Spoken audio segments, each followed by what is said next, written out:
Dictation शुरू होगी 3 second बाद।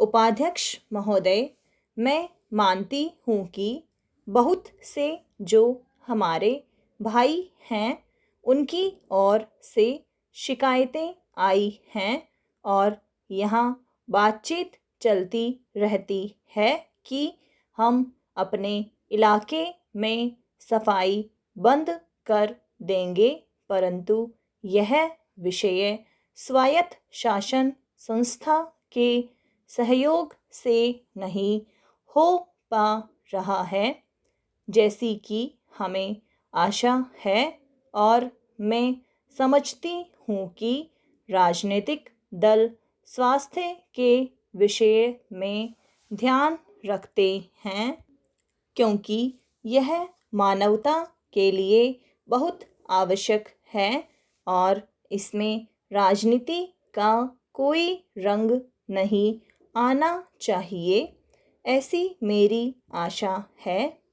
मैं अनुरोध करूंगी कि सदस्यों की जो समस्याएं हैं उनको ध्यान में रखते हुए दिल्ली प्रशासन कोई ऐसी नीति अपनाने की कोशिश करे जिससे नगर निगम का यदि कोई काम हो तो उस विषय में हमारा नगर निगम से एक सहयोगपूर्ण वातावरण पैदा हो, मगर इस वातावरण में राजनीति न आने पाए।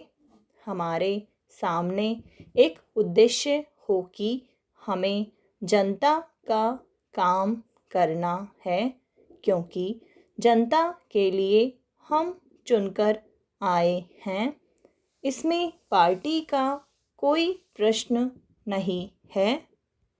दूसरी बात, मैं यह कहना चाहता हूँ कि अनाथ बच्चों के लिए जो इस बजट में प्रावधान किया गया है कि उनके लिए केंद्र बनाए जाएंगे, तो मैं समझती हूँ कि इन केंद्रों के साथ साथ बेसहारा महिलाओं के लिए जो कि समाज से तिरस्कृत हैं, ऐसी महिलाओं के लिए जगह जगह इस प्रकार के केंद्र खुलने चाहिए जहां उन्हें रोजगार सिखाया जाए और साथ ही साथ आर्थिक रूप से स्वतंत्र बनाने की तरफ भी प्रयत्न किया जाए।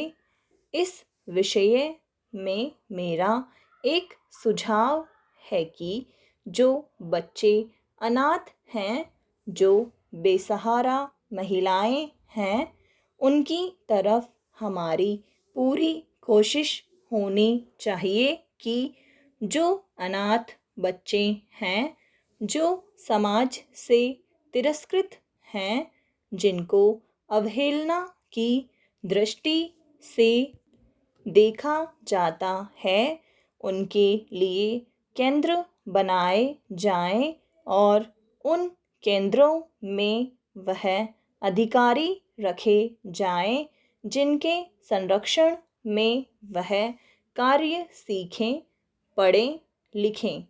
यदि इसमें बाहर के सदस्य हों तो वे ऐसे होने चाहिए जिनका जीवन सरकारी सेवा में ही बीता हो। ऐसे योग्य लोगों से सहायता लीजिए।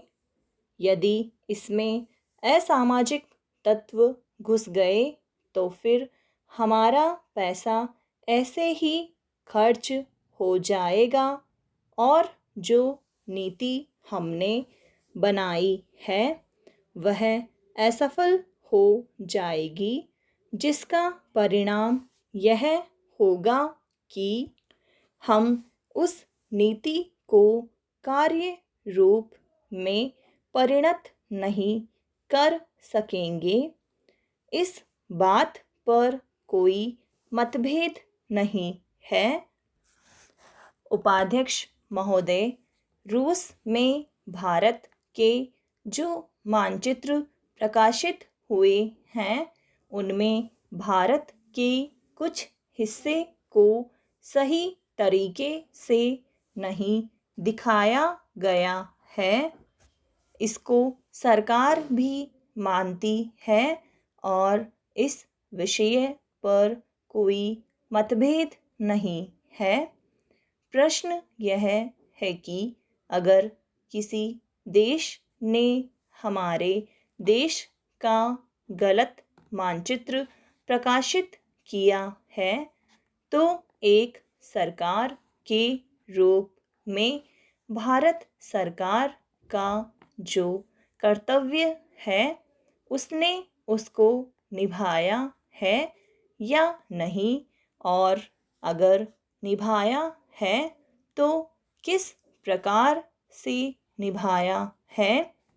जब भारत सरकार का ध्यान इसमें प्रकाशित उस मानचित्र की ओर दिलाया गया जिसमें हमारे देश के कुछ भाग को गलत ढंग से दिखाया गया था, तो उसने 1956 में ही, जबकि न तो भारत और चीन की सीमा का प्रश्न पैदा हुआ था, इस बारे में रूस ने विरोध किया।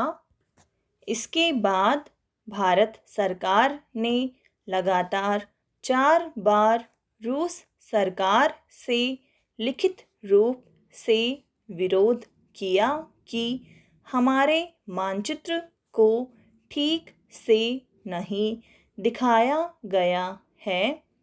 जिस मानचित्र को लेकर यह चर्चा हो रही है, जब उसकी ओर भारत का ध्यान गया तो उसने जून, जुलाई और अगस्त में लगातार 3 बार अपने राजदूत के माध्यम से और रूस के जो अधिकारी हमारे देश में आए उनसे बातचीत करके रूस का ध्यान इस ओर आकर्षित किया कि उसने इस देश का मानचित्र ठीक नहीं दिखाया है। प्रश्न यह है कि जिस मानचित्र के बारे में हम चर्चा कर रहे हैं उसके बारे में हमें चिंता होनी चाहिए या नहीं। मैं समझता हूँ कि अगर दुनिया का कोई भी देश हमारा मानचित्र सही ढंग से नहीं दिखाता है तो स्वाभाविक रूप से देश को उसके बारे में चिंता करनी चाहिए। हम अपने कर्तव्य से नहीं चूक सकते हैं, लेकिन जहाँ तक इस चर्चा का संबंध है, मैं माननीय सदस्य की प्रशंसा करता अगर वह उन समस्त देशों का जिक्र करते और निंदा करते जिन्होंने हमारे मानचित्र को गलत ढंग से दिखाया है। उदाहरण के लिए पाकिस्तान को शिकायत है उसके मानचित्र को केवल रूस, इराक और मिस्र ने ही नहीं बल्कि अमेरिका ने भी गलत दिखाया है।